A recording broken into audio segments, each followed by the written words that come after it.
अच्छा देखिए, रिक्रूटमेंट से डेफिनेटली आपका बड़ा स्ट्रॉन्ग बैकग्राउंड रहा है।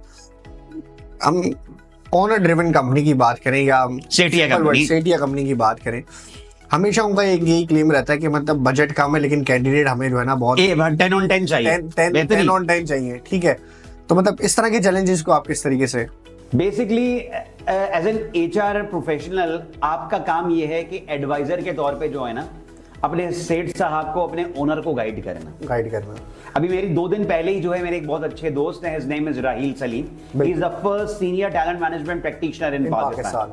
तो उनसे मैं डिस्कस कर रहा था, मेरे पास भी एक केस आया हुआ था जी, हमें एक डिजिटल मार्केटिंग मैनेजर की पोजीशन क्लोज करनी है, लेकिन क्लाइंट है उसको 1 मिलियन की रिसोर्स समझ में आ रही है, लेकिन बजट उसका है तकरीबन 3 से 4 लाख रुपए, कैसे करोगे?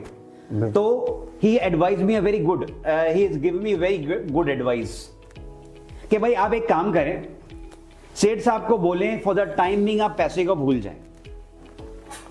एचआर वाले को चाहिए सेठ साहब को गाइड करे कि फॉर द टाइमिंग अगर आप पैसे को भूल जाएं, फॉरगेट अबाउट द बजट।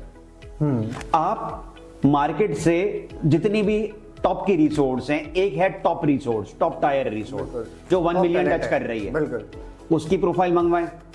एक है मिड टायर रिसोर्स, उसकी प्रोफाइल मंगवाएं, और एक है 1.5-2 लाख वाली, उनकी प्रोफाइल मंगवाएं। उनको पहले इनिशियली आप असेस कर लें और फिर सेठ साहब को बोले मैं चाहूंगा कि आप इन सबसे मिलें। बिल्कुल, let him feel the depth of the candidate. बिल्कुल ठीक है। ऐसा अगर खुदा ना खास्ता ऐसा अगर आपकी हो कि आपकी कंपनी लेवल 2 पे ऑपरेट कर रही है और जो कैंडिडेट आप लेकर आ रहे हैं वो लेवल 5 पर ऑपरेट कर रहे हैं, आप उसको ऑन बोर्ड लिया है उसके मनपसंद पैसों पे, लेकिन वो आया 2 महीने में फ्रस्ट्रेट हुआ, तीसरे महीने भाग गया। सही है, हमारा भी टाइम जाया, उनका भी टाइम जाया, पैसे भी जाया, उनका टाइम भी जाया, पैसे भी और जो है एग्जीक्यूटिव सर्च की डबल मेहनत होगी, क्योंकि उसको रिप्लेसमेंट देनी है फ्री ऑफ चार्ज, क्योंकि वो पैसे ले चुका है, इनवॉइस कर चुका है क्लाइंट। बिल्कुल। तो let them feel the candidate, let them feel the depth of the candidate कि कितना डेप्थ है उसकी।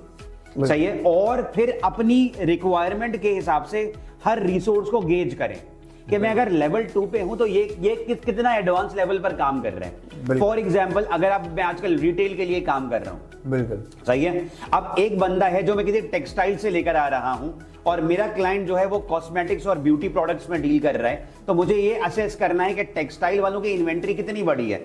फॉर एग्जांपल अगर कोई बहुत बड़ी टेक्सटाइल की जो ब्रांड है रिटेल का, जो परफ्यूम्स में भी है, होम टेक्सटाइल्स में भी है, इसके अलावा जो है लॉन भी बना रहा है, कॉस्मेटिक्स भी है और दूसरी भी चीजें हैं, आपके क्लाइंट की कितनी बड़ी रेंज है, क्या चीजें मैच कर रही हैं या नहीं कर रही, ये चीजों को आपको गेज करना पड़ेगा।